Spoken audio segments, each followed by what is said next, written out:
Bueno, estábamos en el poder, ¿no? ¿Alguien pudo hacer la tarea? ¿Alguien nos quiere comentar alguna experiencia con el poder? Buenas noches.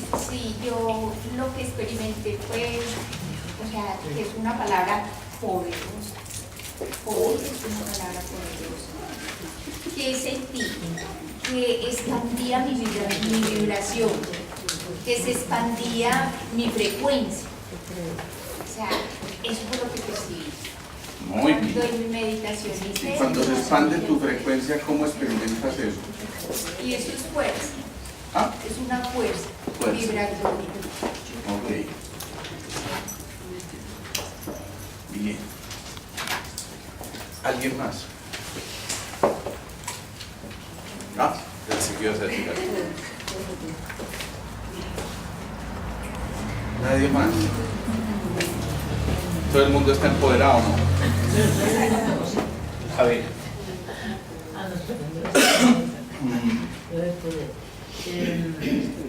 Cuando uno medita, o cuando yo medito sobre el poder, primero me asalta el temor. Y en segundo lugar, pienso en el poder como algo muy exterior, como el poder viniendo de afuera hacia adentro. Pero sigo meditando y entonces llego al otro punto de el poco conocimiento que tengo todavía del poder interno, del poder interior, de la fuerza interior. Entonces pienso en todos estos temas que hemos estado tratando desde tiempo atrás, el poder de la hora, el poder de la palabra, el poder de la acción, sobre el poder que tenemos todos dentro, pero del cual somos poco conscientes. Y luego la otra pregunta, ¿cómo entramos en ese poder? Si quieren dejar salir El poder. es que hace rato estoy por ahí dando por las vueltas y la hora tiene que matar. Porque tienes el poder. Tienes el poder, ¿Saben por qué no tiene que matar? Porque hubo un cambio de edades africanizadas aquí y ¿quién pesa? no pasa, es en el poder. Aprendes que nos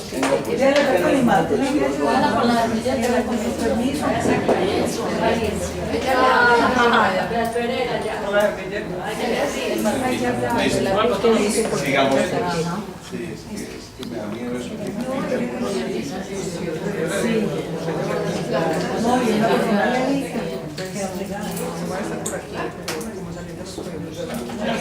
Chao. Bueno, entonces, muy bien, ¿alguien más? Esa abeja estaba empoderada. ¿Sí o no? Bueno. A ver, volvamos a ubicarnos acá. Estábamos entonces en que el poder era la lección que aprendían ¿quiénes? El gobernante. El gobernante Y el mando. y el mando.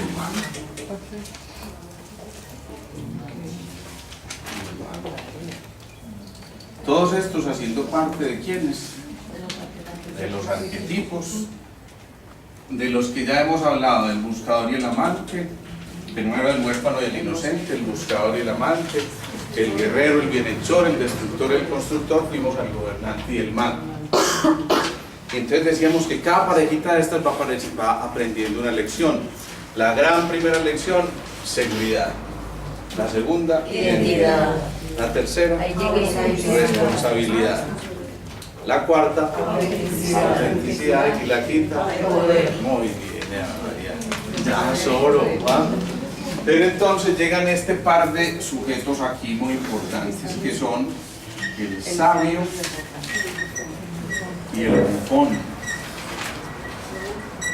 Y este sabio y el bufón aprenden una lección que es tal vez, y la pongo con rojo precisamente porque en mi concepto es la principal de las lecciones del ser humano y además el único don al que uno no puede renunciar, el don de la libertad.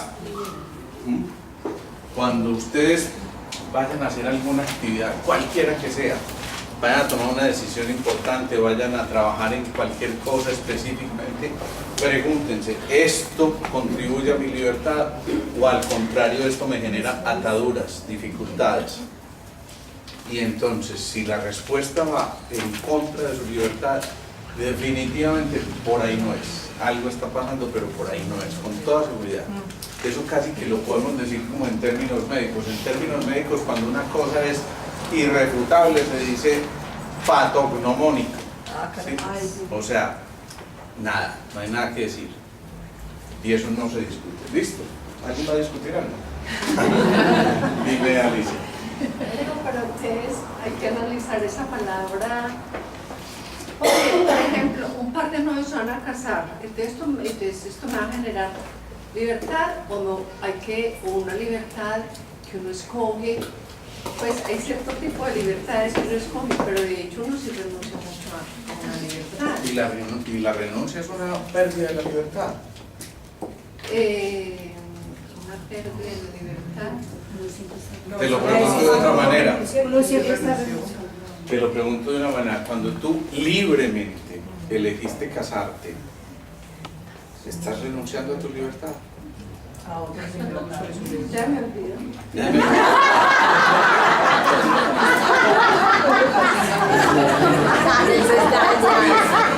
Ya le olvidó. Ya me imagino el día que le propusieron. ¿Te quieres casar conmigo? No. Mira, no. Hay una cosa que es muy importante, hacer la diferencia entre eso y el libertinaje. Una cosa es bien distinta a la otra. Libertinaje es listo, no existen normas, no existen restricciones, no existe nada. Y obviamente si tú te comprometiste en algo, se supone que tu libertad empieza cuando respetas la libertad del otro. Y eso implica, ahí estamos en ese proceso recíproco, que no debería llevar a la pérdida de la libertad. Sí, se renuncia a muchas cosas. Toda decisión implica una renuncia, lo hemos dicho aquí hasta la saciedad. Y sí, entonces, ¿elegiste casarte? Sí, seguramente vas a tener que renunciar a muchas cosas. Lo que no implica que eso sea pérdida de la libertad. Eso implica que desde ahí tus normas empiezan a compartirse con las normas del otro y entonces nos ponemos de acuerdo, ponemos cosas en común.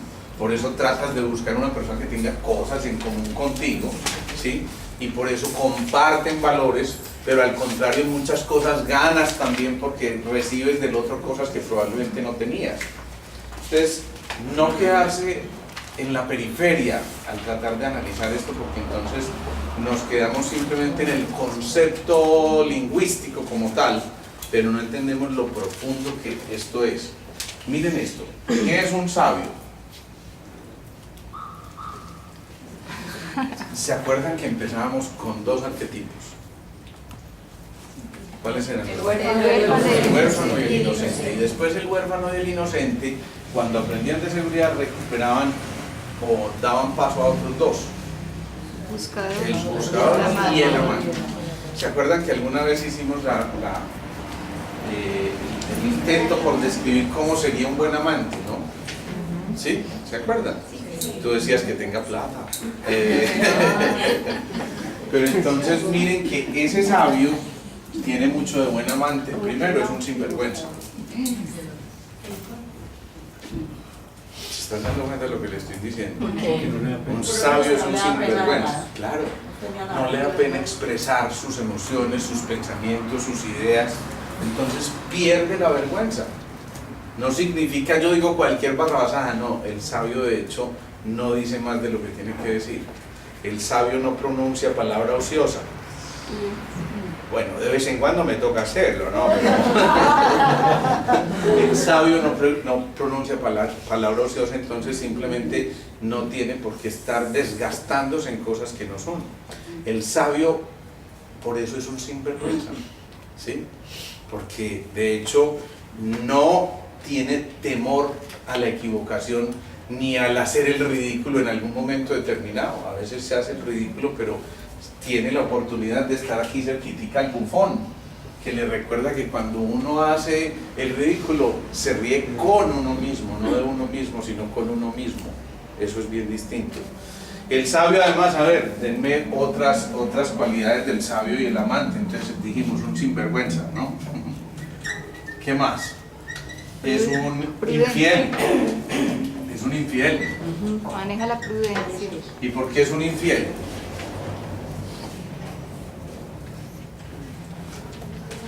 Porque el sabio podrá ser un infiel. Porque no se esclaviza de nada. Claro, no se esclaviza y no se rige completamente las normas, sino que se atreve a co-crear las normas.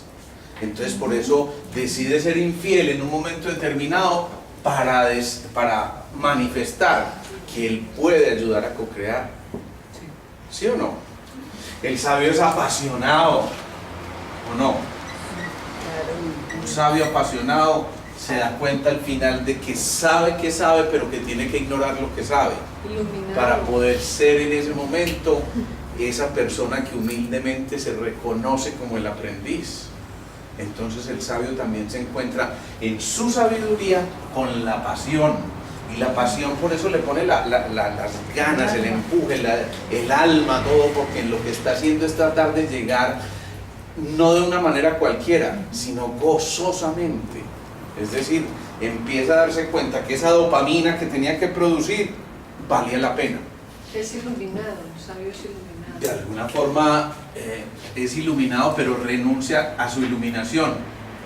Es decir, no necesita que lo reconozcan y renuncia al reconocimiento de hecho.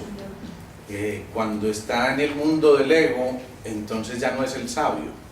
Es precisamente ese, el diablotín del ego, que se confunde por momentos porque pretende llegar a ese grado de la iluminación, pero el sabio es iluminado y sin embargo no tiene que depender de que reconozcan su iluminación, al contrario, renuncia al reconocimiento porque su móvil o su capacidad de actuar va dirigida precisamente desde el corazón. ¿Qué otra cosa? ¿Ah? No presume. Y la prepotencia no existe para él. ¿Qué otra cualidad tiene el amante? Eso tiene el amante. Pensé que le ibas a servir, pero yo decía que era muy parecido al amante. Y entonces decíamos, estamos dando propiedades del amante, ¿no? Sinvergüenza, un infiel, un apasionado, bueno, iluminado, porque hacer esto la sabiduría entrega no te lo da total. todo. Porque es cultural usar palabras de una connotación contraria, o sea, ¿por qué decir infiel y por qué no decir fiel a qué o así? Porque, Sí. o sea, usar cosas negativas para algo que es Sí, positivo. sí, ¿cierto? perfecto. ¿Por qué hablar de no prepotencia? Pues más bien Súper. hablar de humildad. De una Súper vez tu observación, se pero te me refuerza adelantaste. lo que es. Me dañaste el mantelito cuadro. Pero sí, allá vamos a caer, pero también todo. Ese es el problema de andar con sabios, ¿ves? Bueno, no, pero allá vamos a caer. Me encanta eso y me encanta que te hayas dado cuenta mucho tiempo antes de, pero pensaba que nos íbamos a dar cuenta muy al final.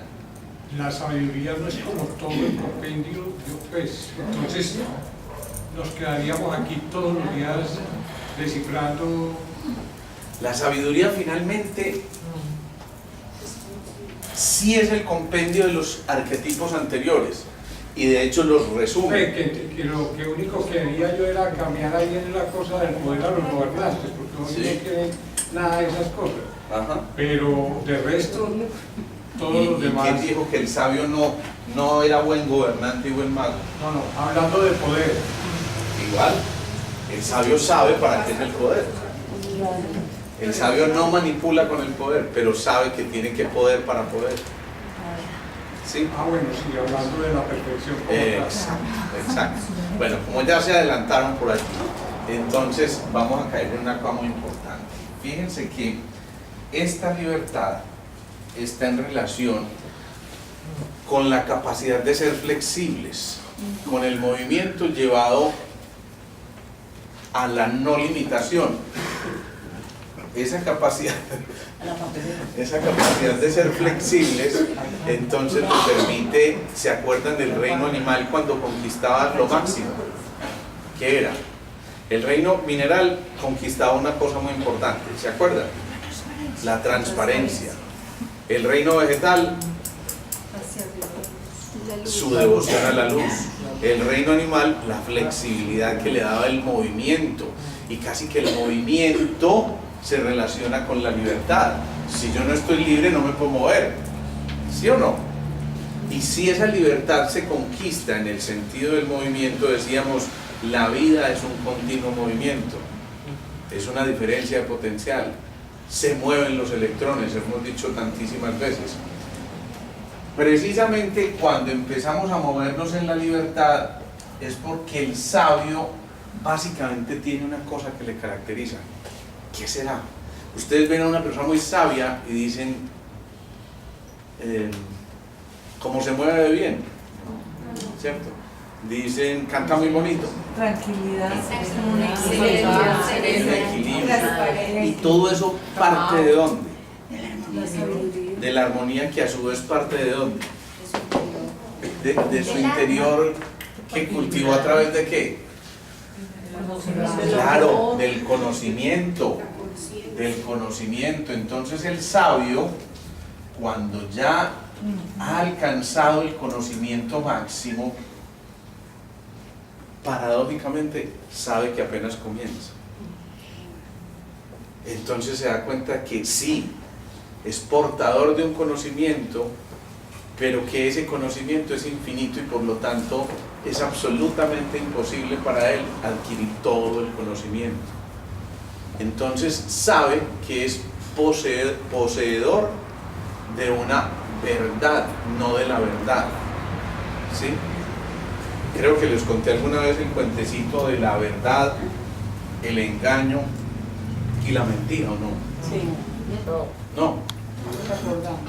Bueno, entonces saber y no recordar es lo mismo que ignorar. Una vez pasó Cupido, era un día muy especial, y Cupido se encontró con la verdad y con la mentira, ¿no? Entonces ellos dos se enamoraron y de pronto había un cierto temor a que apareciera un tercero, por lo de la ley del 3 que habían aprendido en un curso para los lunes. Entonces, en efecto, para que no se dañara el cuento, apareció el tercero y se llamaba el engaño, ¿no? Entonces, hasta ahí, la mentira y la verdad habían estado viviendo relativamente tranquilos porque se respetaban y no había nada distinto, ¿no? Pero un día la verdad se tuvo que quedar en la casa, la mentira salió a comprar unas cosas en el Éxito y de pronto le dio por devolverse y resulta que encontró a la verdad enredadita ahí con el engaño, ¿no? Entonces dicen que le dio tanta rabia que cogió a la verdad, la partió en 1000 pedazos y la lanzó.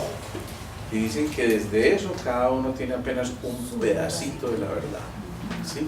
Entonces el sabio se da cuenta de eso, de que es portador de su propia verdad, pero no es la verdad colectiva, sino que es su propia verdad. Y entonces, como reconoce eso, es completamente abierto, tiene la apertura suficiente como para comprender que los otros también tienen una verdad y que él humildemente se reconoce ignorante por momentos y dice, yo acepto también el conocimiento del otro. Y se da cuenta que todos nos estamos nutriendo de todos, por eso el sabio renuncia a su individualidad, se reconoce en su individualidad, pero no es el móvil de sus movimientos, no es la razón de ser que lo está llevando a hacer cada cosa en el día a día, sino que ese sabio entonces se da cuenta que perfectamente rescata la lección de la interdependencia. Por eso entonces, curiosamente en la libertad, renuncia internamente al libertinaje, porque ya él entiende el libertinaje como el irrespeto por el otro y sabe perfectamente crear límites. Y entonces el sabio empieza a mirar de una manera positiva y afirmativa, ya no negando cosas, allá vamos, y entonces no habla de estas cosas, sino precisamente de la polaridad opuesta. Ya no habla en negativo, sino que recuerda que hay que generar mensajes positivos y afirmativos. Si se llega a este punto, entonces el sabio se da cuenta que es mucho más fácil llegarle al otro y encontrar que el otro escucha su propuesta desde esto positivo y afirmativo. Y se da cuenta que como es portador del conocimiento, ese conocimiento vale la pena siempre y cuando sea ¿para qué? Compartir. Para compartirlo. Así como el cantante que quiere que alguien escuche su canción, o el pintor que quiere que alguien admire su obra, porque si no existen esos, pues entonces ¿qué sentido tiene? Él canta por el placer de cantar, pero indiscutiblemente alcanza la máxima expresión cuando es escuchado. El pintor igual, pinta por el placer de pintar, y porque eso lo llena de gozo, y redescubre de alguna forma el bufón que existe en él a través de la pintura, pero tiene su máxima expresión cuando alguien puede admirar su obra. Cuando digo admirar su obra no significa entonces vanagloriar al otro, sino sorprenderse por la maravilla que hay en la creatividad de ese sabio, que está generando entonces un movimiento interior que a su vez le lleva a recuperar, insisto, la libertad. Entonces surge ahí el bufón. ¿Y quién era el bufón de la corte? ¿Qué hacía el bufón? Hacer reír. Divertir, ¿cierto? Divertir. Pero pregunta, ¿él mismo en su interior era divertido o no? ¿Seguro?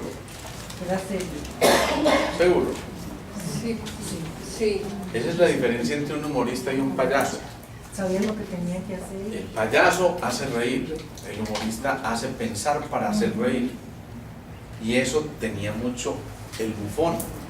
El bufón entonces realmente descubre que su gozo que trata de transmitir tiene que partir de su interior, entonces es tremendamente alegre, distinto al payaso o al arlequín, ¿no? El bufón lo que está haciendo es sacar de lo que él es y de esa sensación de plenitud que habita en él, que es tan grande que prácticamente cualquier manifestación surge sin ningún tipo de esfuerzo. Entonces no tiene que hacer grandes movimientos para lograr que el rey se ría con él, y él se ría con el rey, no del rey, sino con el rey, que es bien distinto. Reírse con el rey es yo te contagio, y el rey es cada uno de nosotros. Yo me río conmigo mismo que en este momento soy el rey y tú eres la reina, y tú eres la reina, ¿sí? Eso es. Tú eres el rey, yo soy la reina. Entonces, ¿qué pasa?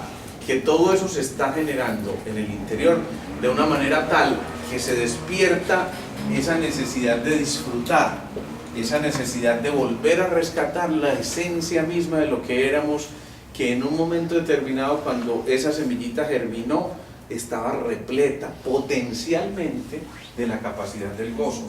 Nos fuimos perdiendo el gozo en la medida en que fuimos creciendo y fuimos permitiendo que nos condicionara desde nuestro sistema educativo, bueno o malo, pero finalmente que nos cohibía muchas cosas, y entonces empezamos a perder esto, la libertad.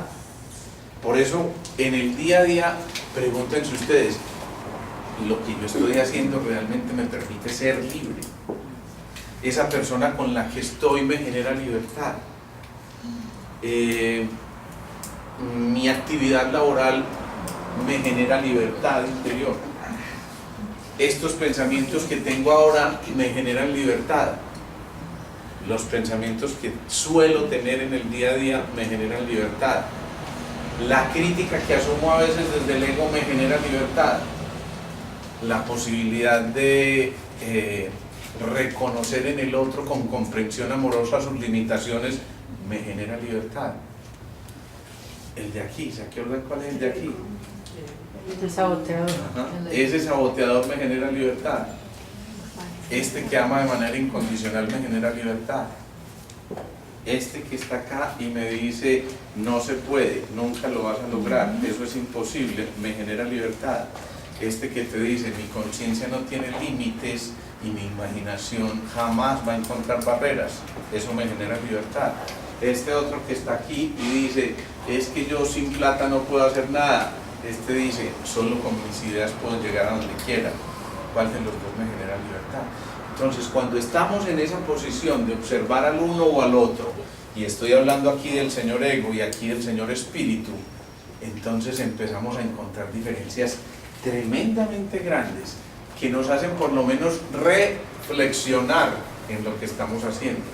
¿Y la reflexión qué es? La reflexión es la reflexión, es volverse a flexionar. Y cuando uno se vuelve a flexionar empieza a hacer esto, y tratar de arrodillarse, ¿cierto? Uno, ¿por qué se arrodilla en la iglesia en el ritual? ¿En señal de qué? De humildad. Por eso entonces el sabio encuentra su máxima expresión en la humildad. Y por eso no tiene que correr a decir, lo sé todo. Bueno, casi todo, ¿no? No sufre de las rodillas tampoco. Y no sufre de las rodillas. Entonces vamos hasta ahí, ¿cierto? Fíjense cómo hemos recorrido seguridad, identidad, responsabilidad, autenticidad, poder, y llegamos a esto de la libertad. Si somos verdaderamente libres, entonces miren lo que ocurre cuando el sabio pronuncia pensamientos o simplemente tiene pensamientos positivos y afirmativos. Hay un gran director de orquesta en el cerebro, ¿sí? Ese es el gran director de orquesta, digamos que ese es el que lleva la batuta, ¿sí? ¿Se acuerdan de la batuta? Sí. Esto es una batuta, dijimos, ¿no? Sí. ¿Cómo es que era? ¿Sí o no? Que es una batuta. Entonces, el director de orquesta sabe que ahí tiene la posibilidad de que precisamente los músicos lleven un orden adecuado que suela ser amable, agradable, que genere una sensación de placidez y de placer también.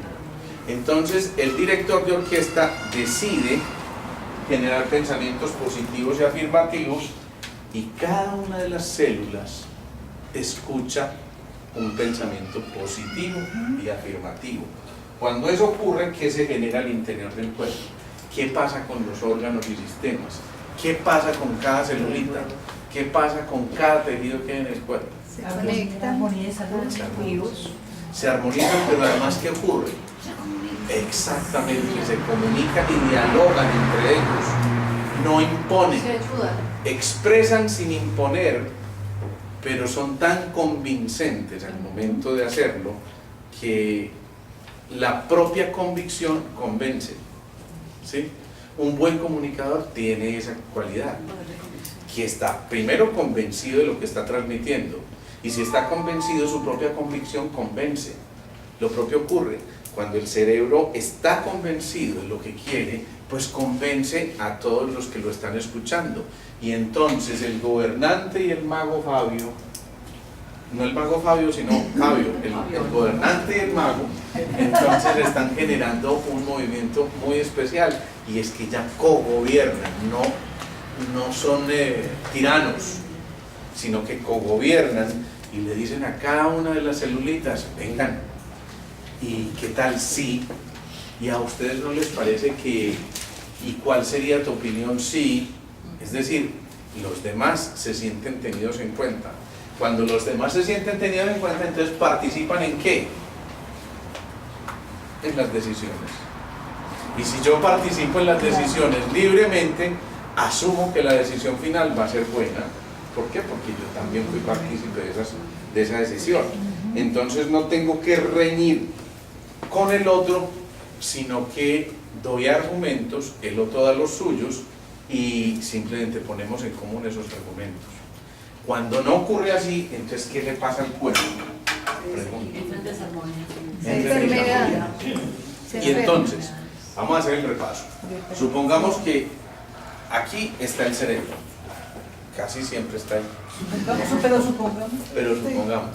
Y supongamos que ese cerebro entró en contacto con todo el cuerpo, menos con el primer centro.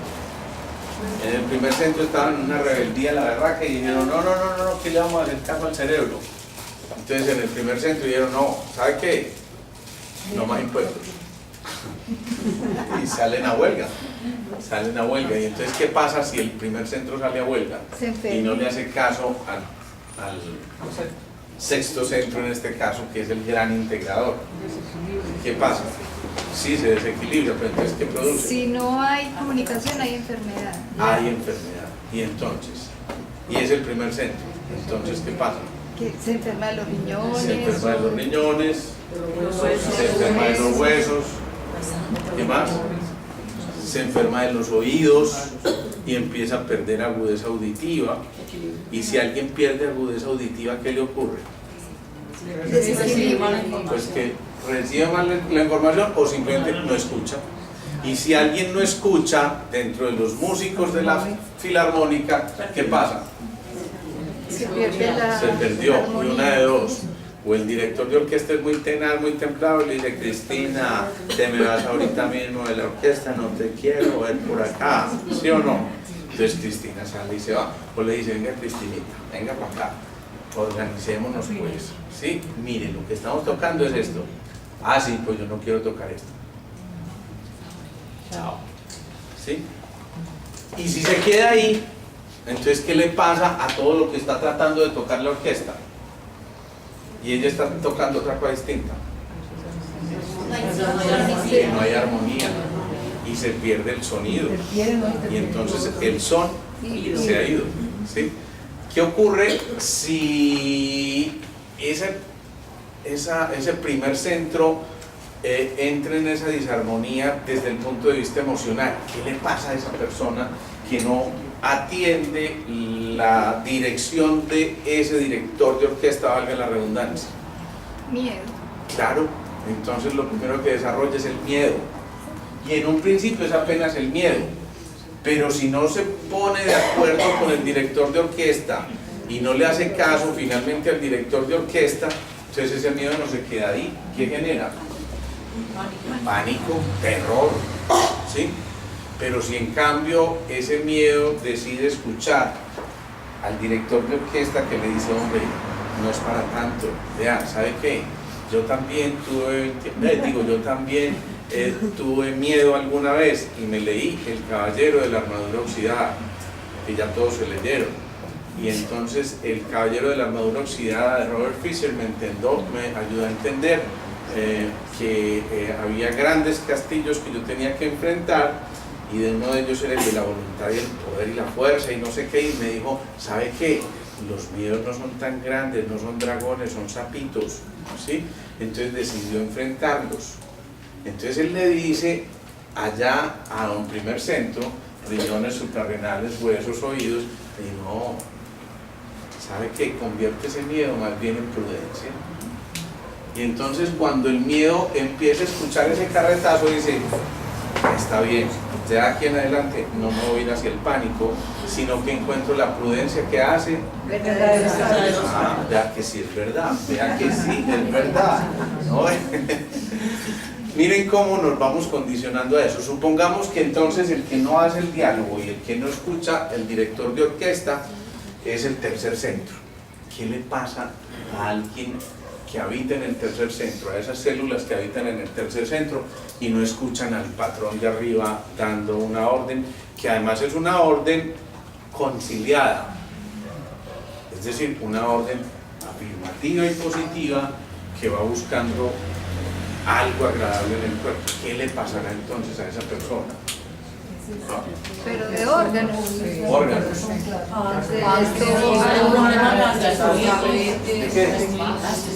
Gástricos, ¿qué más? De colon, ¿qué más? Del hígado, ¿qué más? Del páncreas, ya, del vaso. Entonces por eso esto se tiene que enfermar, se aisló.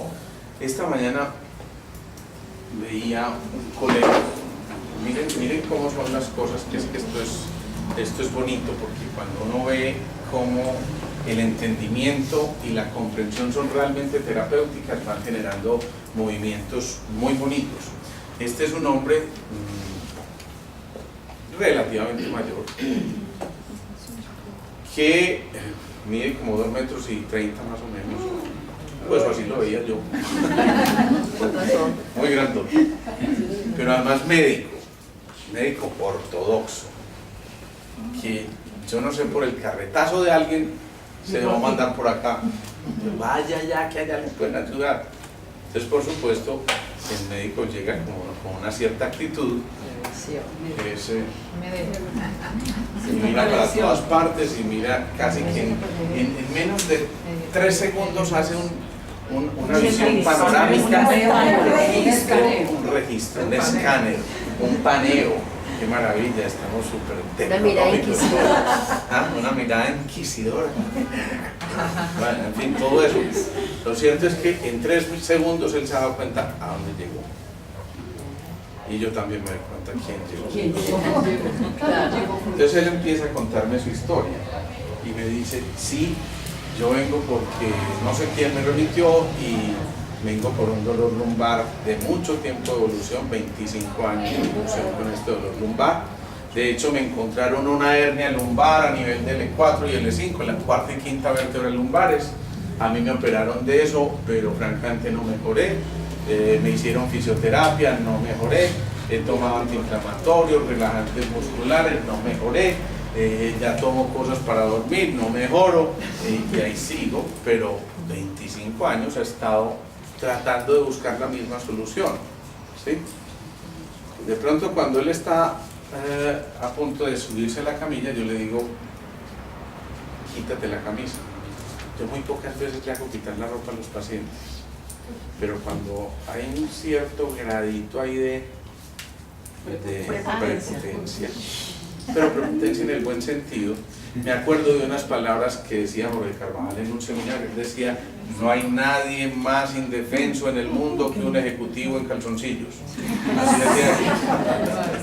Yo, la verdad, me compadecí un poquito y no le hice quitarse la camisa. Pero inmediatamente yo le digo, te vas a parar recto, derecho, y él hace esto. ¿Sí? Cuando yo observo esto, lo primero es que observo el hombro más caído, el hombro derecho más caído. ¿Alguien sabe qué implicación podrá tener eso? La pared. Me dice eso, mejor dicho, llamaste. El masculino. La pared. Está cargando algo. La barrera clavicular, ¿qué? Que impide la Hace- comunicación al séptimo centro. Muy amor de Dios. Bueno, la barrera clavicular, en cierta forma, sí, claro, se cae esa barrera clavicular. Pero ¿qué implicará eso? Una carga muy grande. Miren, si se cae la barrera clavicular y él está quejándose de qué? Dolor lumbar. Y la parte lumbar equivale a qué centro? Primero. Primero. Segundo, y está en comunicación ya con la zona dorsal con el tercer centro.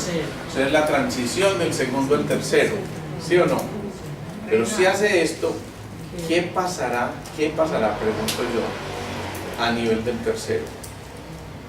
Y miren, ¿será lo mismo que haga esto o que haga esto? ¿Qué significado tiene eso? Eso, el hígado, que hay aquí a este lado. Miren, si yo hago esto, si yo me quitara la camisa en este momento, hago como una especie de arruguita aquí de ¿cómo se llama eso? De pliegue, exactamente, a este nivel, ¿sí? Si yo hago esto, pues obviamente lo hago al lado del vaso, pero el hígado está a la derecha. Si yo sé esto y observo ese movimiento, yo de entrada ya sé que tiene problemas del hígado. Entonces le digo, hombre, vos tomas mucho licor. Y el hombre me mira, y algunos pasitos, porque pues obviamente hasta aquí no me ha dado ningún dato. Y me dice, hombre, yo, la verdad, pues... Lo normal. Es que lo normal para él es lo normal para mí. Y digo, bueno, entonces contame, por ahí cada cuánto tomas tus traguitos. Y me dice, pues, como lo normal, todos los días me tomo unos traguitos, pues, pero normal, ¿sí? Normal, 25 años o más tomando Diario. unos traguitos diariamente, ¿no? Entonces ustedes se imaginan lo que le estaba diciendo este hígado hace rato. ¡Ey! Pero además el hígado, no se les olvide, el hígado maneja los músculos y los tendones. Y su órgano de expresión externo es el ojo. Adivinen cuál pregunta le hice después de eso. ¿Cómo están todos? Claro, con que vos ves bien. Mire, no, si yo con gafas veo muy bien.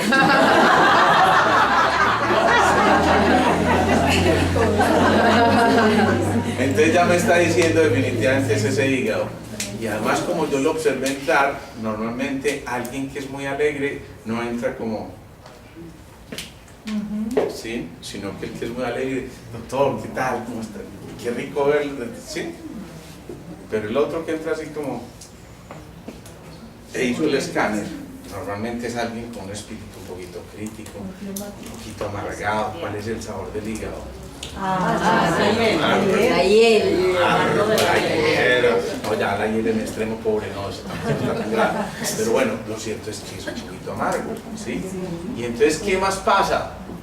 Que ahí en ese tercer centro, insisto, está la transición del segundo al tercero. Y aquí viene una pregunta muy importante. Cuando yo le pregunté qué cirugías le habían hecho, él me menciona la de la columna lumbar, me menciona una rodilla, y cualquier otra cosa, no, una rodilla y qué fue lo otro. Bueno, otra rodilla. Pero hasta ahí, y no dijo nada más. Si yo sé que esto está siendo el reflejo del segundo y el tercero, y ya tengo algo que me llena a mí los requisitos para el tercero, que son todas estas cosas que hemos descrito, ¿qué me quedan faltando por preguntarle? Por el segundo. Entonces, ¿qué le pregunto? ¿Cómo está con la pareja? Bueno, es separado. Una bebedera. Eso es importante. Es separado. Y separado hace 20 y tantos años. ¿Sí? Eso es muy importante. Mira qué bien, vamos llegando a eso. Pero además de eso, en lo físico, ¿qué le pregunto? Deporte. ¿Qué tiene que ver el deporte con el segundo? La próstata. La próstata. Pudiera ser próstata. ¿Cómo se le mueve? ¿Cómo se mueve? Yo no le quise preguntar cómo se le mueve. Pero si está bien, se le mueve. Se le hace. Pero el intestino. El intestino mechita es el tercero. Ah, el tercero. El tercero, no el segundo. Y yo quiero preguntar por el segundo. Hígado y vesícula son terceros. Las gónadas, claro. Entonces, para que no sea muy elegante, yo no le digo cómo están tus gónadas, sino, pues, si no le pregunto, ¿has tenido algún inconveniente a nivel genital? Genital, ¿sí? Ay, hombre, se me había olvidado contarte que a mí me operaron de un varicocele bilateral. Siempre que se toca el segundo centro, ahí queda un terreno propicio para que la columna se caiga a nivel lumbar, a menos que se desinterfiera. Yo por eso a todos los pacientes que van a ser intervenidos de su segundo centro, del área genital, testículos, ovarios, lo que sea, les digo, inmediatamente después hacemos una desinterferencia con el láser, porque sé que además con el tiempo el segundo se comunica con el quinto, entonces vamos a tener problemas de tiroides. Entonces pregúntenle a él una cosa. Pregúntenle. Hey, amigo, ¿usted ha tenido problemas de tiroides? Ah, sí, se me había olvidado, yo tomo Eutirox. ¿Ven la historia? A mí me impresiona de verdad la hilación que existe desde el punto de vista energético. Entonces nos damos cuenta de que esto no se queda simplemente en retórica, sino que es perfectamente lógico. Está ocurriendo una cosa que tiene que ocurrir si no se frenó ese campo interferente. Hace 25 años, mucho más, 30 años, cuando lo operaron de su varicocele, pues no existían esas desinterferencias, no se hacían esas cosas. Entonces, ¿qué generó? Un terreno propicio para que la energía se caiga aquí a nivel lumbar Y por supuesto la primera manifestación es una hernia de disco. ¿Estamos claros? ¿Sí o no? ¿Tercero qué? El hígado. Sí. Doctor, ya hablando sobre ese campo de estudio con relación a un paciente específico, cuando hay una hipoacusia súbita, ¿cómo se puede desmembrar toda esa situación? Una hipoacusia. Una sorderita. Sorderita no, pérdida total. Bueno, la hipoacusia no es acusia. Hipoacusia es disminución en la agudeza auditiva. Acusia es... Entonces, si me estás hablando de hipoacusia, asume que es una pérdida parcial. Todavía hay un tono. Exacto. Entonces, es una hipoacusia, es una pérdida parcial de la agudeza auditiva. Esa pérdida parcial de la agudeza auditiva, yo obviamente lo tengo que mirar dentro de un contexto. No sé si es un niño, si es un adulto, si es... o sea, nunca miremos una cosa de manera sintomática, porque nos vamos a quedar en pintar la humedad porque viene la visita y no quitamos el problema de fondo. Entonces, si yo me doy cuenta de eso y lo pongo en un contexto, yo pudiera decir, bueno, a lo mejor es un paciente adulto de 50 y tantos años, joven, que de un momento a otro empezó a perder su agudeza auditiva, y entonces yo ya ahí sí probablemente deduzco riñón, ¿sí?, que tiene que ver con la expresión externa, que es energía ancestral. Eso significa estrés suprarrenal, pérdida de esa energía de reserva o energía ancestral, pérdida de la energía reticular, seguramente alteración a nivel del tallo cerebral, a lo mejor problemas de bruxismo, de apretar los dientes porque el estrés ha sido excesivo. Entonces miren todas las cosas que yo puedo deducir a partir de un signo o un síntoma. Con apenas esa quejita yo ya puedo empezar a buscar mucho, pero no se trata de jugar al adivino, ¿no? Se trata de obviamente poner el conocimiento de una manera lógica para tratar de comprender una historia clínica, no se les olvide, por eso se llama historia, porque es que hay una historia que se ha venido recorriendo y que no fue intervenida en su momento de manera adecuada. Si no se interviene de manera adecuada, pues entonces va a generar lo que sigue y lo que sigue y lo que sigue, porque cada proceso tiene, digamos, unos rangos, unos lapsos donde se van desarrollando expresiones mayores. Entonces me explico, a ese niño cuando era de 4 o 5 años le dio una infección urinaria, se trató de manera adecuada, se le hicieron sus exámenes, se le hizo el seguimiento y no hubo ningún problema, aparentemente el problema terminó ahí. Pero si en lugar de eso no se hizo el tratamiento adecuado, entonces evolucionó posiblemente hasta una nefritis, que ya es una infección mucho más severa y que compromete seriamente la energía del riñón. ¿Eso qué significa desde el punto de vista de los 5 elementos? Que se bajó el agua del riñón y que esa agüita nutre ¿a quién?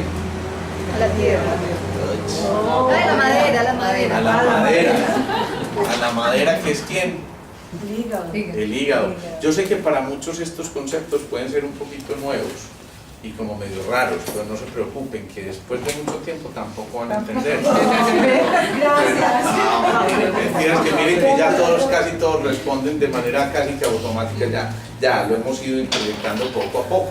Pero es cierto, el agua nutre a la madera y la madera es el hígado. Entonces, si eso no se trató de manera adecuada, si no se hizo la desinterferencia, no es de extrañarse que después el niño está ya en el colegio y ya tiene 10 o 12 añitos y resulta que llegó una epidemia de hepatitis A y les dio a 2 o 3 y adivinen quién estaba dentro de los 2 o 3. Claro, porque tenía un terreno propicio. Y uno dice, pero ¿por qué si es el mismo virus? Si llegó al mismo salón, no le pegó sino a esos 2 o a esos 3. ¿Por qué los demás se defendieron?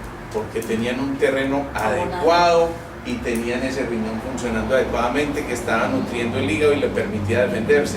Pero el otro niñito que tuvo la desventaja de haber sido mal tratado en ese sentido, entonces generó ya un terreno propicio para que encontrara esa hepatitis, un terreno abonado para llegar a donde tenía que llegar. Y si eso no se corrige, ¿qué seguirá en la secuencia, digamos, lógica del desarrollo de las enfermedades para que se den cuenta que es que esto no es al azar? ¿Qué seguirá? ¿Qué más pasará, Margarita? Vamos, ¿qué seguirá? ¿Qué hace la madera? Nutre la tierra. Volvamos a empezar. Había una vez El fuego. La el madera. agua Sí. nutre la madera, llega en el arbolito con el agüita. Pero cuando tienen leños en el árbol, ¿a quién se lo echan? Al fuego. Fuego. ¿Y quién es el fuego? Entonces, si se afectó ese hígado y definitivamente no hubo leña para nutrir al fuego, ¿qué le pasará a ese fuego que es el corazón y el sistema cardiovascular? Se va. Exactamente, enfermedades cardiovasculares. Por ejemplo, una hipertensión. ¿Será una hipertensión o una hipotensión? Vamos a ver, neuronas en ebullición. Hiper porque está por debajo. Hipotensión. Es deficiencia. Hiper porque está por debajo. Y, momentito, miren esto. Ojo pues porque ahí hay una cascarita. Pónganle ojo a la cascarita. Desarrollará una hipertensión o una hipotensión. Hipo es bajita, ¿no? ¿Por qué hiper y no hipo? Pregunto yo. El leño no nutrió al fuego. O sea, la madera no nutrió al corazón. Y uno pensaría entonces que el corazón se quedó bajito. No, ¿Sí o no? se acelera. porque Trabaja más fuerte. buscando. Es una hipertensión. ¿Por qué? Necesita más Esforzándose. Más esfuerzo. ¿Y por qué más estabas diciendo? Es porque no tuvo como el otro apoyo, entonces está tratando de ayudarse el mismo. Pues no se pudo nutrir de lo otro. Está trabajando casi solo. Por ahí va, pero hay otra cosa muy importante. ¿Se acuerdan que dio origen a que el leño, la madera, no estuviera bien? La falta de agua. La falta de agua. Entonces, ¿qué le pasa al fuego cuando no hay agua? Se dispara. Entonces, ¿eso es una hiper o una hipo? Hiper. Entonces, entendemos por qué le da una enfermedad cardiovascular, pero hacia lo hiper, porque no hay agua que apague el fuego. Hay recalentamiento. Exactamente. Dime. Entonces, en el caso de las mujeres, con las cesáreas, pues, Sí. ustedes pueden poner así, si no se pueden llegar a hacer todas esas Esa pregunta es muy importante. Ella pregunta si en el caso de las mujeres, porque generalmente a los hombres no les hacen cesáreas, si se le hace una cesárea a una mujer y no se les interfiere esa cesárea, esa cicatriz de la cesárea, ¿qué pasará? ¿Qué pasará si no se hace esa desinterferencia? Claro, ya lo dije. Tiroides. ¿Por qué? Segundo y quinto centro. Por eso es tan frecuente encontrar que 3, 4 años después del problema, o no del problema, de la cesárea, que no fue desinterferida, estas mujeres aparecen con un hipotiroidismo. Pero Alejo siempre. Un hipertiroidismo, Siempre. no siempre, por supuesto. No siempre, Hay sí. mecanismos Sí, de ahí adaptación del de cuerpo. lo que acabas de poner el ejemplo de los riñones. pero a los años ya no. No necesariamente. Generalmente el cuerpo echa mano a los mecanismos de adaptación, pero si los mecanismos de adaptación no son suficientes, entonces sucumbe, digamos, y entonces genera ese tipo de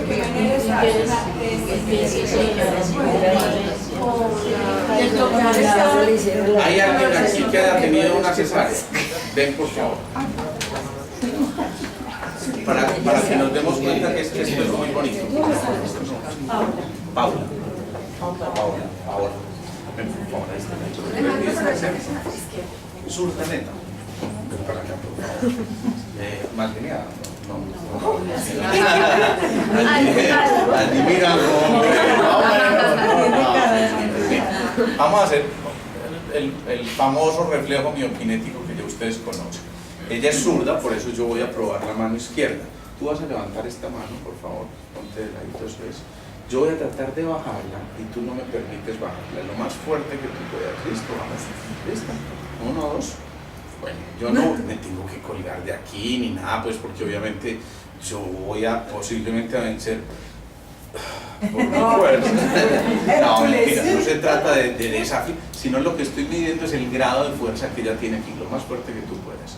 Bueno, tú misma más o menos regulas esa fuerza.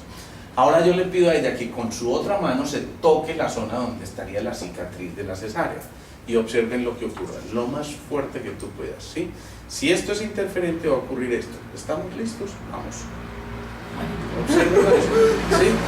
Que es como si, notaste cambios. Bueno, entonces hasta ahí, ya de entrada yo estoy identificando que hay un campo interferente en la zona pélvica. Y ojo, porque muy probablemente a Paola no le dijeron que eso se lo tenía que desinterferir. Cuando nació esa preciosa bebé, ¿fue ella? No fue la mayor. Entonces, cuando nació la otra preciosa bebé, muy probablemente ya feliz con su bebé, tal cosa, pero esto se quedó sin desinterferir. Entonces uno tiene que ir a buscar que esto no vaya a generar una interferencia en la tiroides. No tienes problemas tiroideos, perfecto. Tócate la mano, el cuello con la mano, eso es. Y hacemos lo mismo, lo más fuerte que tú puedas. Duro, ¿listo? Estamos. Observen eso, ¿sí? ¿Tiene fuerza o no? ¿Tú mismo te notas fuerza o pierdes fuerza? Pierde fuerza. Eso significa que ya aquí hay un terreno abonado, ojo con eso. Entonces ahí sí es una obligación desinterferir esa cicatriz. Ya vamos, calma. Hagamos bien. Entonces, a ver, para mí es muy fácil, yo manejo un láser y disparo las frecuencias específicas. Pero entonces tenemos, pues valiente gracia, entonces todos tenemos que venir a su consulta. Sí. No, mentiras, esto es muy sencillo. Ustedes tienen, normalmente los dedos están a la mano. Generalmente. Entonces, acuérdense. Vamos a ver si ustedes se acuerdan de estas cositas, que esto está como hasta emocionante. ¿Esto representa qué? Aire. Pues vamos a empezar.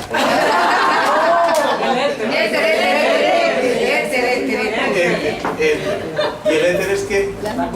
La conciencia, ¿sí? Por eso este es el que puede generar oposición a todos los demás, o mejor dicho, más que oposición, en términos afirmativos, juntarse con los demás. Traten ustedes de juntar estos y esto definitivamente es mucho más difícil.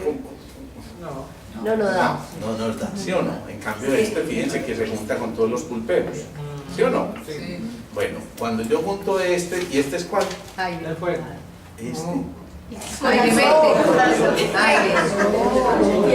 ¿Este qué es? Aire. O sea, la mente, perfecto. ¿Y este es qué? ¿Qué es qué? Fuego, ¿sí o no? ¿Y este? Agua.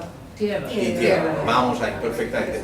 Yo sé que tú estás nueva y entonces esta gente que está hablando, que bendito sea mi Dios, son simplemente movimientos de la conciencia en los dedos, que después los vas a entender porque vamos a hacer un curso intensivo.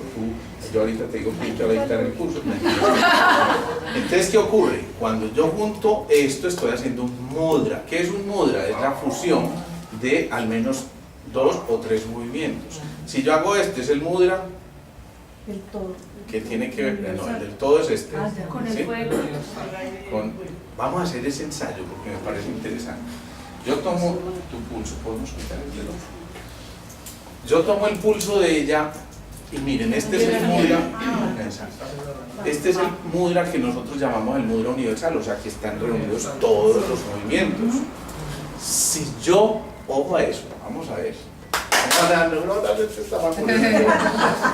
Si yo tengo todos mis movimientos bien y yo le presento esos movimientos al cuerpo, insisto, asumo, si yo estoy bien, ¿qué debería ocurrir en el pulso? Si yo soy el que soy primero.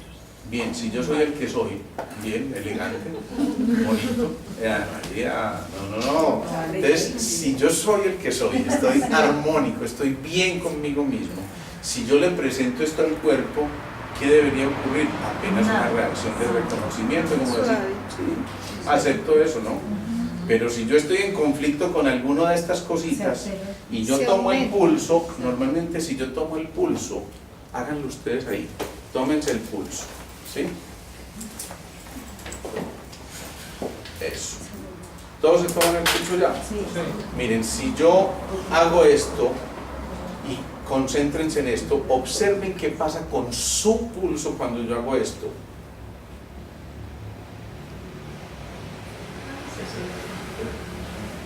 ¿Qué ocurrió? Lo vuelvo a hacer. Vamos. Concéntrense en su pulso.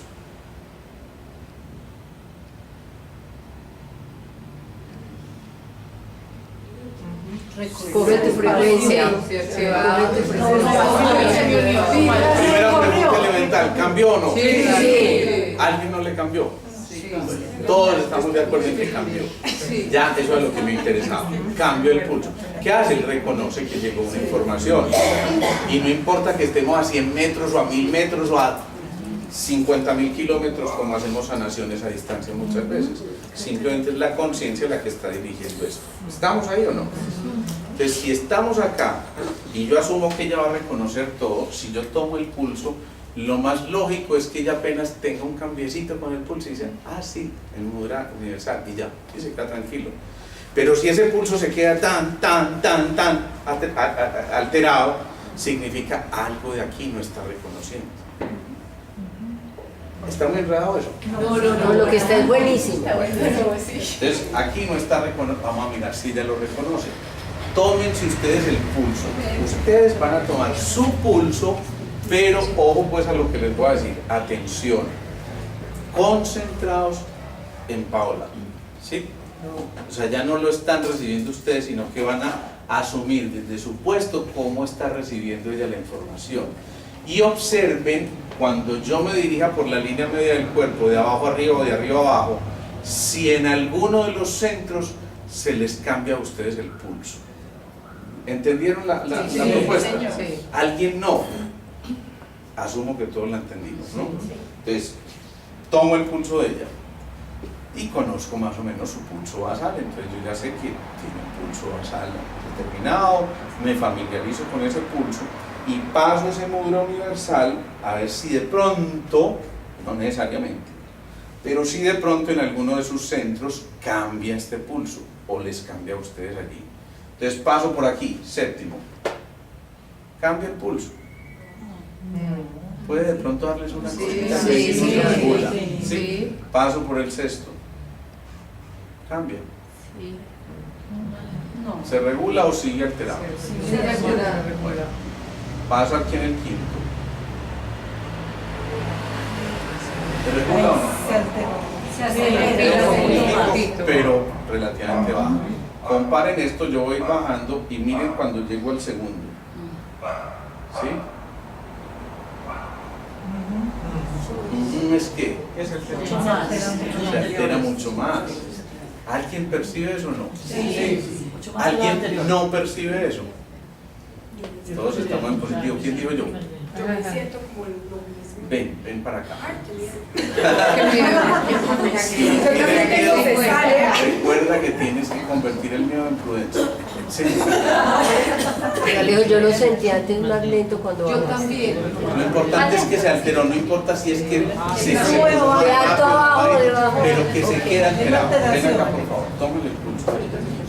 Muy suavecito, importante acá mirando el pulso. Lo vas a tomar. Con este, suavecito. Eso es apenas una caricia al pulso. ¿Lo sientes? Bueno, ahora yo paso mi mano. Perdónenme que les dé la espalda a ustedes. Bueno, a ustedes. Entonces paso aquí, tú tienes ahí el pulso, ¿vas notando algún cambio? No mayor cosa, ¿cierto? Y mira cuando hago esto. Y llego aquí.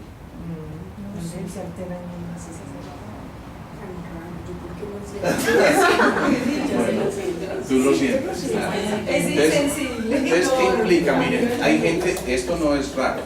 A veces hay inversiones de polaridad que ya me dicen que tú también debes tener ahí tu bloqueito. Que no sé qué bloqueo tengas, pero... La cesárea. Yo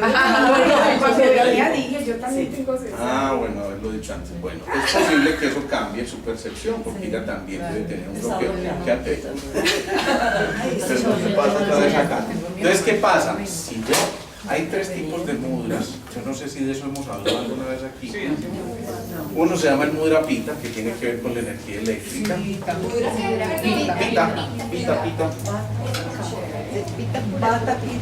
Perdón, bata es ese. Sí, bata.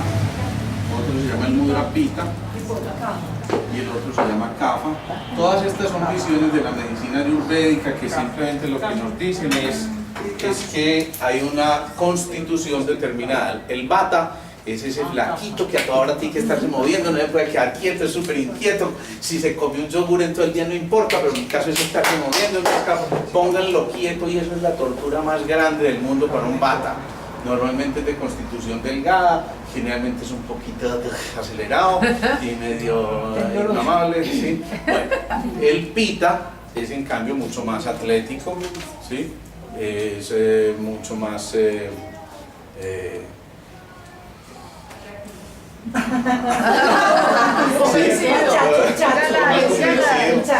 el que si no come a las 12 y son las 12:15, ya se pita del hambre, y le da berraquerita y se va, y hasta el dolor de cabeza, es mucho más exigente, es mucho más ¿cómo se llama? Cuadricular. Bueno, está bien, cuadricular, pero además de eso, un poquito más autoexigente con el mismo conocemos psicorrígido, una un poquito, sí. ¿sí? En cambio el kapha es el gordito bonachón, ¿cierto? También conocemos otras. Sí, también conocen otras, y bueno, en fin. Entonces ya más o menos ahí, esto representa pita. Cuando se unen éter, aire y fuego, esto representa pita. Pita. O sea, la energía eléctrica. O sea, ese bata que dije, perdón, bata. Yo dije bata. ¿Cuál es bata? Es que no se queda éter y fuego, que solo toma yogur. Eso. Adelantada. Siempre en los mudras principales el éter está presente como elemento de unión, ¿sí? En cambio viene el pita y entonces está con el tercero y con el cuarto dedo, los demás van hacia la palma, ¿sí? Ese es el pita, que tiene que ver con la energía magnética. Y después viene el kapha, que tiene que ver con la energía reticular o de reserva, que está el éter con el cuarto dedo y con el quinto, o sea, con el anular y el meñique, ¿no? ¿Sí? Entonces, ojo, si yo asumo, insisto, que yo estoy muy bien, al pasar mi mano por acá, yo no debería tener ninguna respuesta al pulso, simplemente hay un reconocimiento, pues, y no más, pero ahí mismo se calma, ¿sí? ¿Por qué? Porque asumo que todo esto lo manejo yo. Si reacciono frente a algo, yo sé que alguno de estos mudras no está funcionando. Entonces, como yo ya sé que es en el segundo y partimos de una cesárea, entonces yo me fijo si es bata, entonces hago el mudra bata. Si me da reacción al pulso, y yo aquí me doy cuenta que no es el mudra bata. ¿Por qué? Porque el pulso permanece prácticamente estable, ¿sí? Me voy ahora al mudra pita y lo paso otra vez. Fíjense a ver ustedes desde ahí si les resuena o no, ¿sí? ¿Estoy haciendo? No, yo lo hago. Ustedes simplemente toman el pulso, ¿sí? Entonces vamos a ver si es pita. Pita tiene que ver con lo metabólico y lo motriz, ¿sí? Entonces yo me fijo si ya tiene alguna interferencia aquí. ¿Y les da o no les da? Sí. No. Sí. Y da una reacción muy Fuerte. Comparen esto, mira, vuelvo y lo repito. Bata. Comparen esto y tomen su pulso. ¿Sí? Muy leve. Muy leve. Y ahora esto, pita, obsérvenlo. ¿Sí? Edilma, obsérvalo. Pita.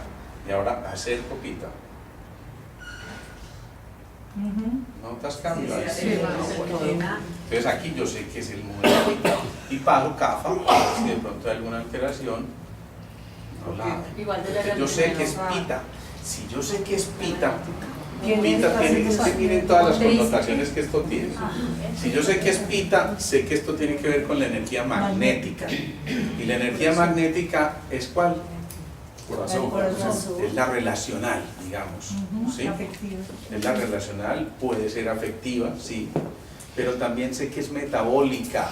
Y si sé que es metabólica, el gran director de orquesta de lo metabólico es la tiroides. O sea que con esto que vamos a hacer le estamos previniendo desde ya un problema de tiroides a ella, porque todo está apuntando a que si esto no se desinterfiere, va a generar un problema de tiroides. Mañana o pasado, pero lo va a generar. Te vamos a buscar. ¿Qué hago? Simplemente paso este mudra, esto que hicimos, el mudra pila, y lo paso hasta que ¿qué? Hasta que el pulso vuelva y se normalice. Como quien dice, es como si ella se reconociera ya. Ah, ya.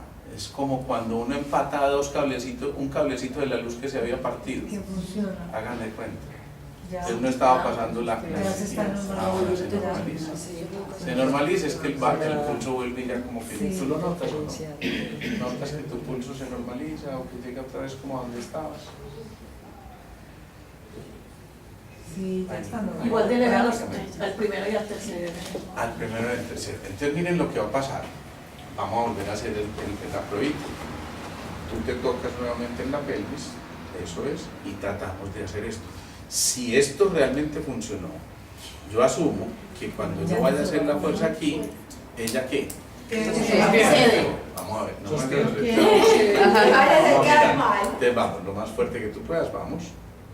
Eso es, ¿notas diferencias? Claro. Entonces, miren, obviamente yo no me puedo poner a competir porque mínimo le luzo un hombro, no. Yo necesito saber objetivamente, porque a veces no corrige, otras veces hay que hacer otras cosas un poquito más complicaditas, y ahí sí, del médico, pues, tampoco. Pero entonces, cuando eso pasa, yo ya estoy reconociendo que ella aceptó una información. No importa que si esto se llama pata, pita o nada, simplemente aceptó una información. ¿Sí? Miren lo que va a pasar con esta mujer. Muchas gracias, Paola. Muchas gracias. Vamos a hacer lo mismo. Más fuerte que tú. Cuando ustedes no estén muy seguros, lo pueden hacer con los dedos y hacer esto. ¿Sí? Entonces yo le digo, no me los dejes separar, lo más fuerte que tú puedas. Ella tiene aquí buena fuerza, ¿sí? Pobre marido. Y ahora te vas a tocar con la mano la zona de la pelvis. Eso es la zona donde se supone que está la cicatriz de la cesárea. Entonces yo hago esto y le digo lo mismo, no me la dejes pasar, ¿listo? En realidad, miren lo distinto que es aquí. Ella conserva muy buena fuerza, ¿sí? ¿Qué significa eso? Por alguna circunstancia, que obviamente yo tendría que empezar a buscar, pero por alguna cosa, ella logró adaptarse, a menos que tuviera problemas de la tiroides. Sí, tengo problemas. Entonces su adaptación ocurrió desde ahí, desde ese problema de la tiroides. Ya trascendió. Entonces, ¿qué pasa? Como ella, asumo, está siendo tratada para su tiroides, está compensando con algo externo lo que desde aquí no tenía que. Probablemente si esto se hubiera desinterferido, ella no hubiera llegado al problema de su tiroides, que miren cómo nos constata ella aquí. Hombre, si es verdad eso de que cuando alguien le hace una cesárea más adelante, si no se desinterfiere, hace un problema de tiroides. Entonces aquí está el reflejo. ¿Quién me dice a mí eso? A ver, que ella, pues digamos que no lo corrigió a tiempo, pero que tuvo la fortuna de haber descubierto su problema de tiroides y de ser tratada, y en este momento yo asumo que adecuadamente. Porque si no, bueno, maravilloso. Y quisiera saber cómo estoy en este momento, porque me estoy revisando los niveles y van bajando. Estás muy bien, porque si no estuvieras bien, yo hubiera podido pasar mis dedos fácilmente. Te pregunto, ¿esto vale también para la histerectomía? Claro. Sí, todo, cualquier cirugía de primer centro. Por ejemplo, un mioma que es igual, operado, es igual. lo que toque los órganos pélvicos, ¿sí? Entonces, ¿qué me dice esto? Miren, me encanta que hayan resultado las dos cosas, porque es que son las dos visiones. Una, la que no se corrigió a tiempo, entonces hizo una interferencia tiroidea, que la trataron con su acupuntura, a lo mejor con medicamentos, tal cosa, pero me dice a mí perfectamente que ella está equilibrada. ¿Por qué? Porque no ocurrió nada en el reflejo miokinético. Y la otra, que está medio descompensadita. Afortunadamente es una mujer joven que todavía se defiende y se organiza, entonces, pero que ya lo vimos, que está empezando a generar un campo interferente acá y que estaba teniendo un reflejo miokinético alterado. Eso significa había un terreno propicio. Muchas gracias. Dime. ¿Me puede por favor repetir el mudra de causa invertida? Ay, sí, repetirlos con calma. Mudra Vata. Entonces tiene éter, aire y fuego. ¿Sí? Mudra Pitta tiene éter, fuego y agua. Sí. Tercero y cuarto. El otro. Y Mudra Kapha tiene éter, agua y tierra. O sea, el primero, el cuarto y el quinto. Los otros hay que llevarlo a la palma de la mano. Y a veces uno siente que le sobran tantos dedos. Tengo una pregunta. ¿Cómo definiría el Mudra es un movimiento de tus dedos que se ve reflejado en un cambio a nivel energético. Si hay problemas de tiroides, entonces no lo asocias con el tema de comunicación y no hay nada en el segundo centro. Puede ser, miren, muchas veces un problema de la tiroides es falta de drenaje, de comunicación, de expresión verbal. No se les olvide que es la creatividad psíquica, ¿sí? O un problema de tiroides puede ser de esa bailarina maravillosa que era, que se casó y entonces al marido no le gusta que baile y ella decidió congelar su pelvis para no dañar su relación de pareja. Pero ese congelamiento de la pelvis se vio reflejado en dos cosas. Uno, muy probablemente su energía sexual no se va a manifestar igual. Pero y dos, y sobre todo, como le castraron esto en el centro supraordenado correlacionado con eso, que en este caso es la tiroides, entonces se bloquea, ¿sí? Pero supongamos que no era en el segundo y el quinto, sino que fue una, ya estamos tarde, una gastritis o una úlcera, ¿sí? Esa úlcera no fue tratada adecuadamente, apenas le dieron alguna cosita ahí sintomática, un omeprazol y esas cosas, y resulta que ese tercero se comunica ¿con quién? Con el cuarto, que es el timo y que es el corazón. Pero el timo es el órgano del autorreconocimiento, ¿se acuerdan del por mi culpa? Entonces muy seguramente, si no se corrige esto, que posiblemente tuvo que ver con un apego mal manejado, con la pérdida de una empresa o de un robo o un ser querido, cualquier cosa, y no se superó adecuadamente, entonces se va a manifestar en el cuarto centro, que tiene que ver con la autoimagen y la autoidentidad, y entonces posiblemente se empiece a atacar a sí mismo y le genere una enfermedad autoinmune, ¿sí? Una artritis reumatoidea, un lupus, una espondilitis, un síndrome de Sjögren, cualquier cosa. ¿Listo? ¿Qué es espondilitis? Es una inflamación de las vértebras, dejémoslo ahí. ¿Listo? Bueno, preguntas, dudas, inquietudes. Todas, pero no me acabo el tiempo. No, mentira, es súper interesante. Apenas nos estamos descubriendo en esto. Yo sé que se generan, a ver, lo que me interesa es que se generan inquietudes. Yo sé que se quedan ahí como, wow, ¿qué seguirán? ¿Sí? Entonces vamos a ver, que no se pierdan.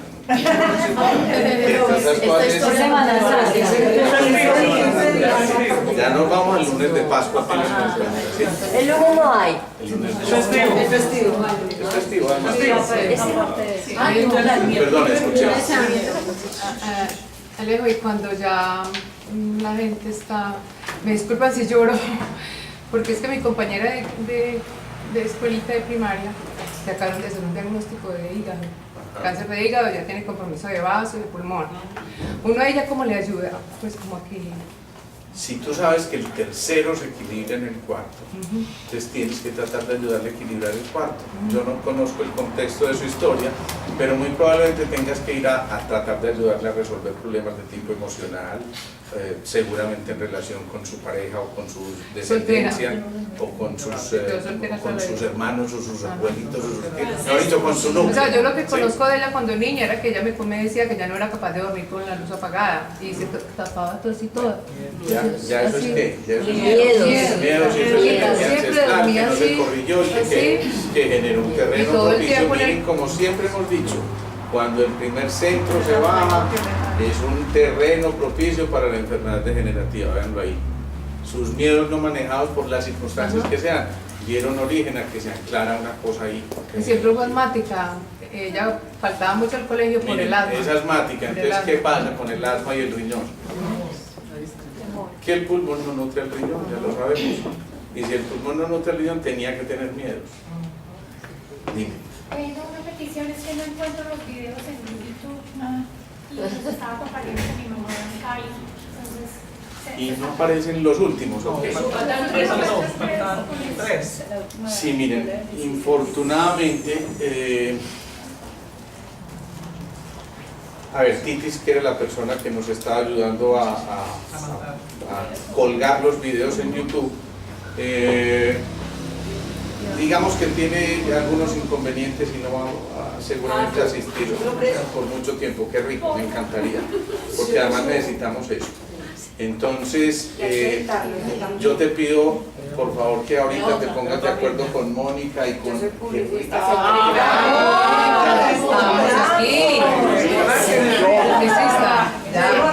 Entonces te vas a poner de acuerdo ustedes tres, de verdad me encantaría porque necesitamos eso. Infortunadamente los últimos videos pues no los puedo colgar y creo que son 4 tal vez. Ella nos va a entregar claves y todo eso, le agradecemos infinitamente a Titis todo el esfuerzo, pero digamos que bueno, tiene prioridades en este momento comprensibles. Y bueno, si nos ayudan con esa labor, maravilloso. Yo les digo, soy absolutamente ignorante en el tema, o sea que si no lo montan ustedes, lo de casi montar. ¿Listo? La seguimos filmando con la esperanza de que resultara un Angelito 2 y qué maravilla. Entonces les pido al favor que nos pongamos de acuerdo al final. Miren, me da vergüenza, pero yo voy a tener que salir, ya no vamos a alcanzar a hacer la meditación. Pero eso, el pensamiento semilla va a ser la palabra libertad. Les voy a pedir un favor muy grande, que es el favor para ustedes. Vivan esta Semana Santa de una manera distinta. O sea, libre, pero traten de rescatar los simbolismos que hay ahí, que hay todo un tratado de todo lo que hemos hecho, más allá de la cosa simplemente ceremonial y por mi Señor. Miren lo que hay detrás de eso. Sí, miren los simbolismos de verdad. Miren que, por ejemplo, ese Vía Crucis tiene un sentido, insisto, no se queden en el momento por mí. No, entiendan lo que hay detrás de todo eso y miren lo que implican las 7 palabras, ¿sí? Miren lo que implica ese ritual tan supremamente grandote que es la visita a los monumentos. Eso tiene un sentido muy importante, el lavatorio de los pies. Miren, porque tiene de verdad mucho simbolismo. Una que casi nunca le damos mucha importancia, la procesión esa de la soledad, eso tiene un significado, la soledad muy grande, todas esas cosas. Yo les pido que rescaten ese simbolismo. Segunda cosita por recordarles, el 30 es miércoles, ¿cierto? 30. El 30 reiniciamos las charlas. Y en el periódico Gente salió tu conferencia. En el periódico Gente salió tu conferencia anunciada para el 30 en Los Molinos. Dice por el doctor Alejandro. Ya somos no se confunda, conocido. Vamos a ser la madre Teresa Calcuta. Eso es. Ay, Dios. Qué bajada. Una vez fui a visitar a la madre Teresa y todo el mundo preguntaba ¿quién será esa señora de blanco que está con Ale? ¿Cómo es? Miren. No, mentira. Entonces, el 30 empezamos con esa, vamos a empezar con una charla que se llama Del arte de informar formando. Ahí les dejo esa inquietud, rieguen el chisme, ojalá para que esto tenga continuidad. ¿Qué era la otra que teníamos que anunciar? No sé, yo apuntar. Pero espérame, sí tenemos otra cosita por anunciar. ¿Se acuerdan lo que les había dicho de las cuencas hidrográficas? Bueno, ya hubo una aprobación total de eso. Están esperando que nosotros les hagamos la seña. Ellos quieren que sea un sábado cualquiera del mes. Empezaríamos a ir por allá por Caldas a las cuencas hidrográficas. Nos ponen el transporte, nos ponen todo eso, los arbolitos. Lo único que hay es de aportar algo y de sembrar, así que quienes estén aportándose, claro, las pantaneras y rico, todas esas cosas. Bueno, ya vamos a tratar de hacerlo probablemente en la primera semana de abril, porque ya se nos cuenta ahí con la Pascua y todo eso, pero quienes quieran hacer eso, qué rico que hagamos algo. Ahora sí, Alicia, qué pena. Este año hay encuentro. Que se hace todos los años que muy probablemente en Medellín no va a haber encuentro porque tenemos una caravana en Argentina. Entonces,